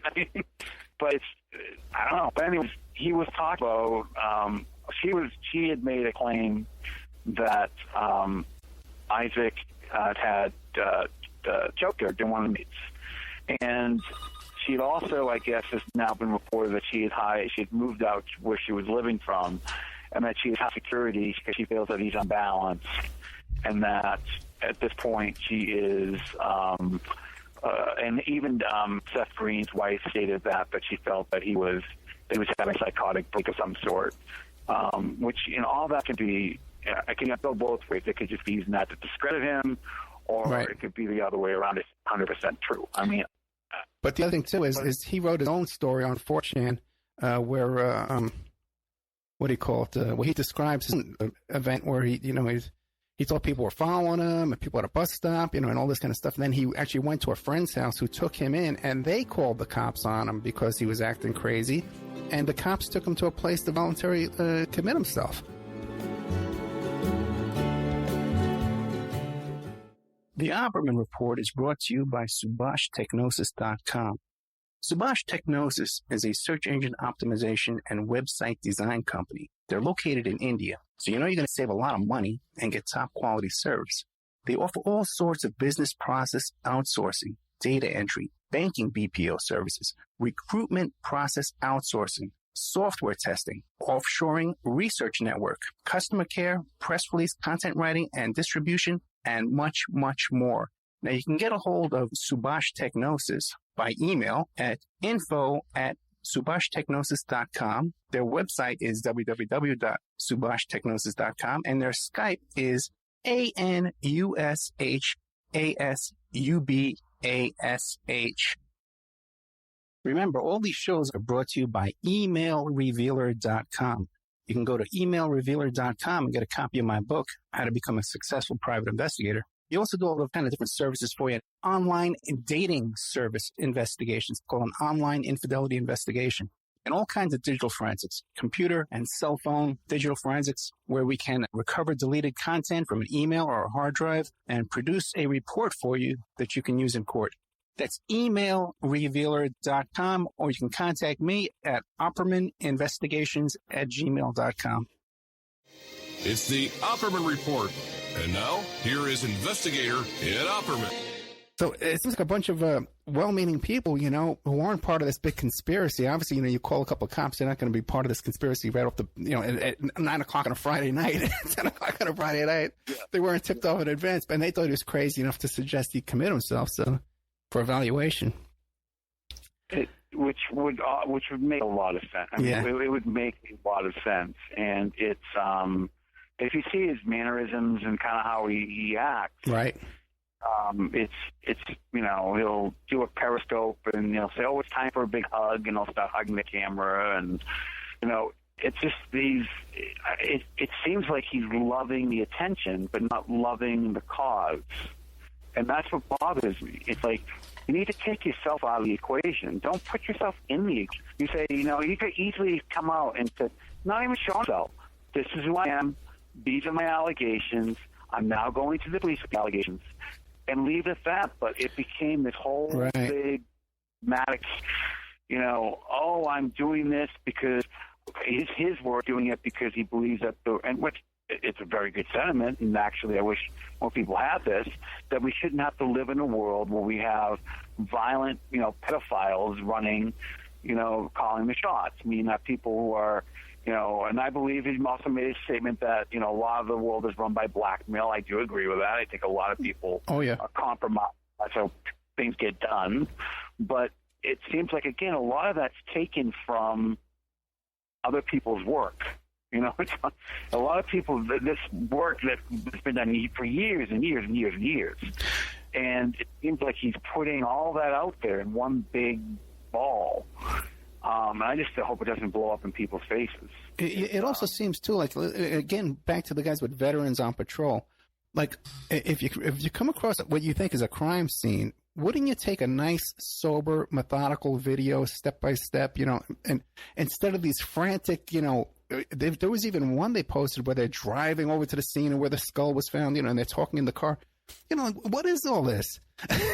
you got something you want to prove, you do a methodical evidence presentation, What's all this other, this hokey showbiz that they want, It's again, and that's what bothers me. It becomes more about them than it does actually about the cause. And the cause is the most important part, and that's what I always try to get across. The cause is about what can we do to make sure that we stop child exploitation in all different forms. Not just I talk about elite child exploitation, but in all different forms. What can we do to educate ourselves so that we understand what the what safeguards need to stay in place, what we should be alerted to, what we should keep our eyes out for, and what we should do and how we should treat just people who are making these claims in general. Yeah.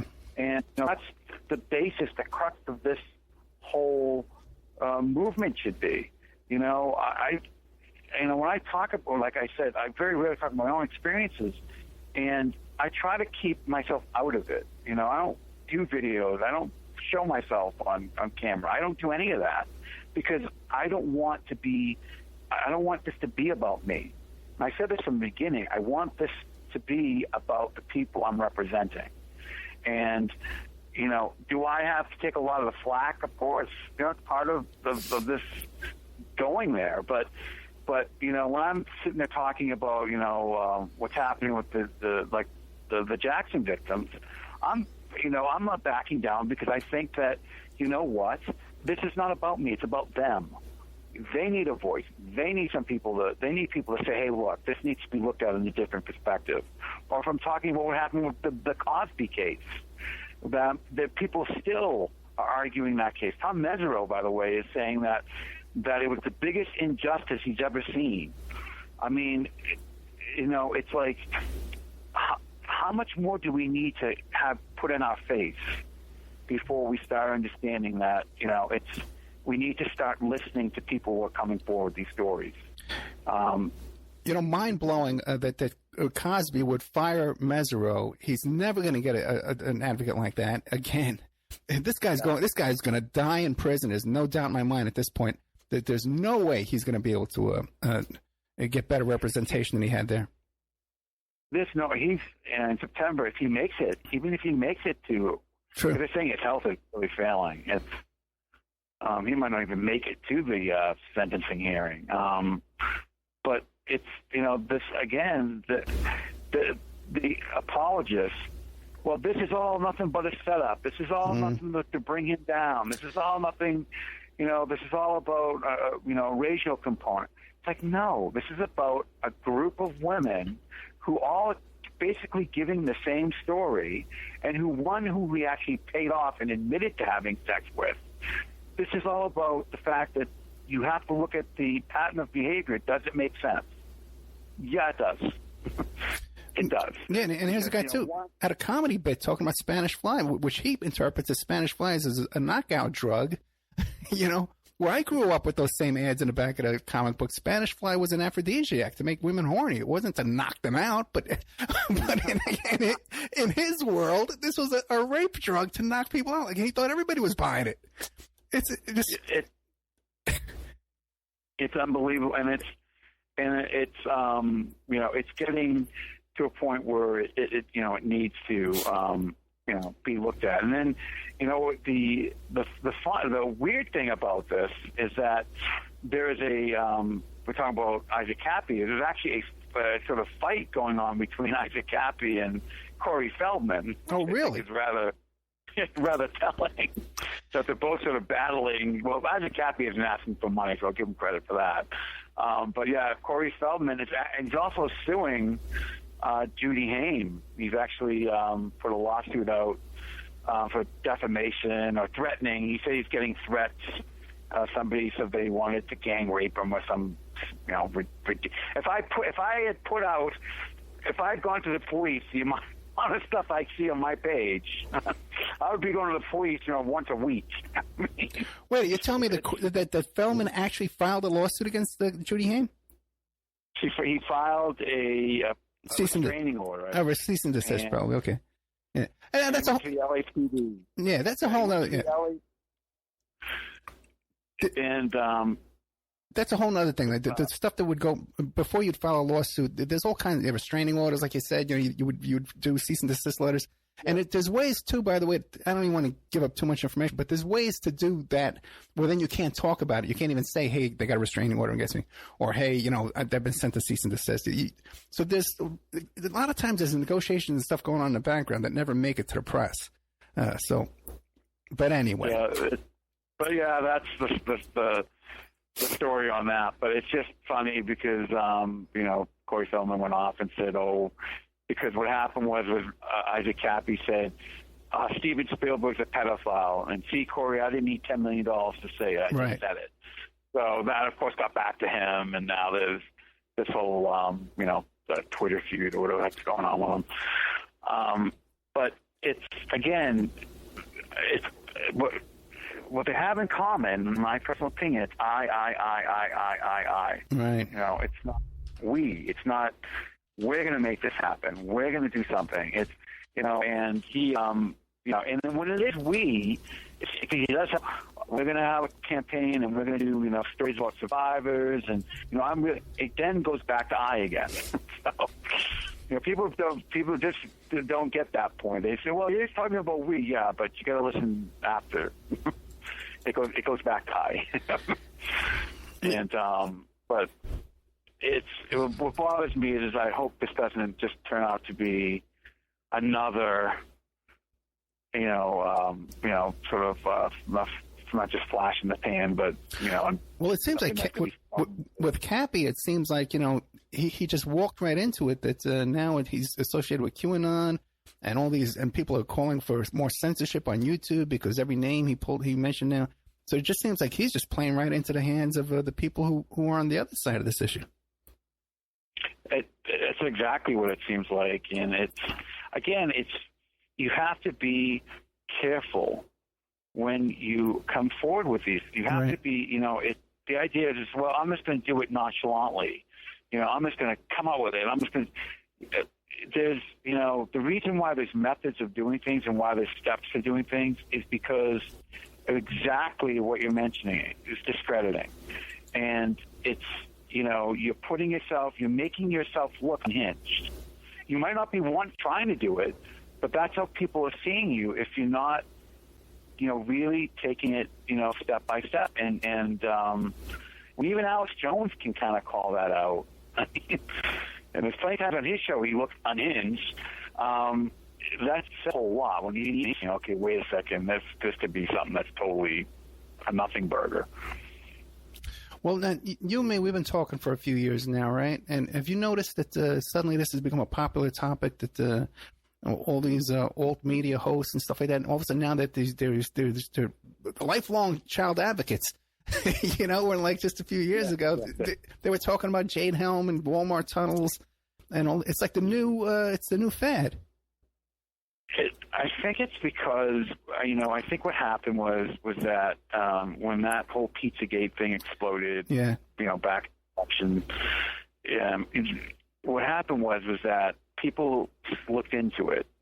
And then because the media didn't, if they're going to suppress this, they didn't suppress it correctly. They tried to just pish-posh it away and just sort of, they had, the first article was written by somebody who wasn't really, I think they were journalists for like computer technology or something that wrote the first article about, this being a hoax or whatever.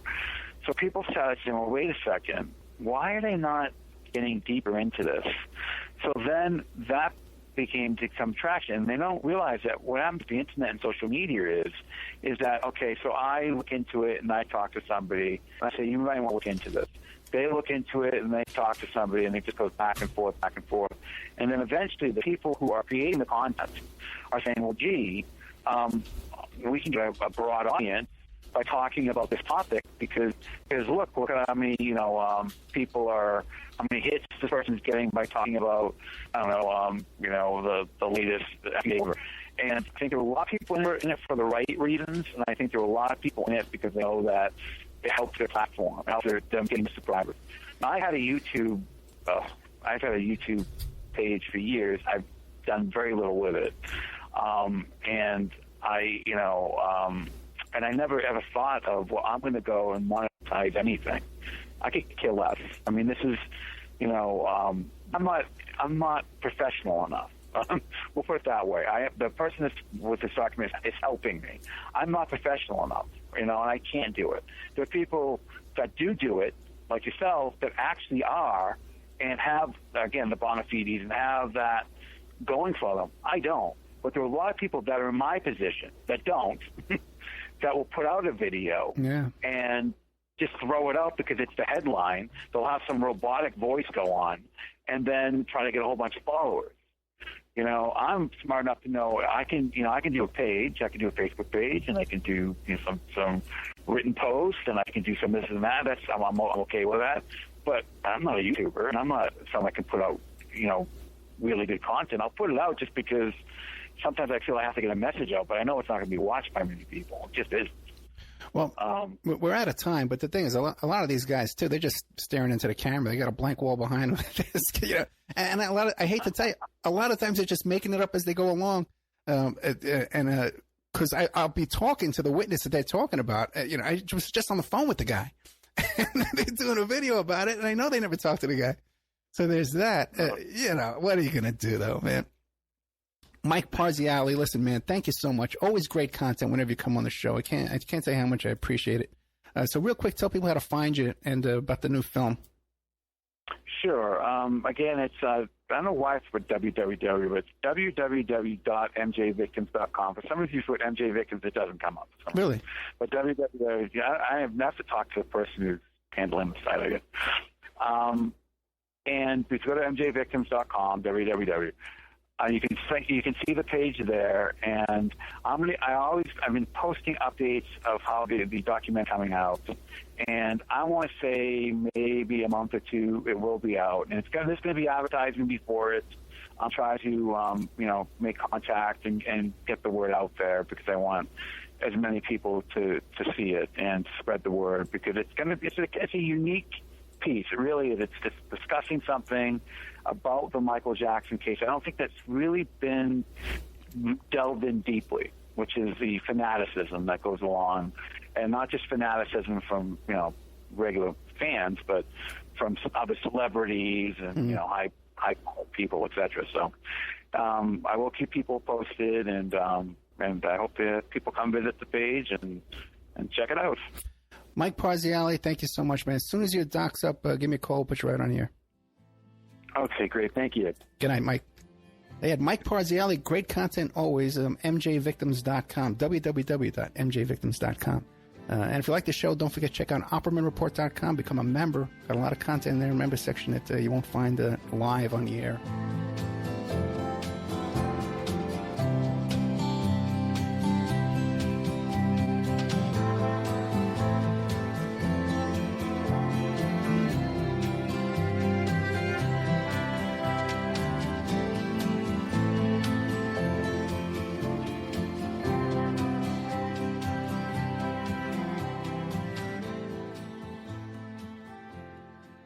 Remember, all these shows are brought to you by emailrevealer.com.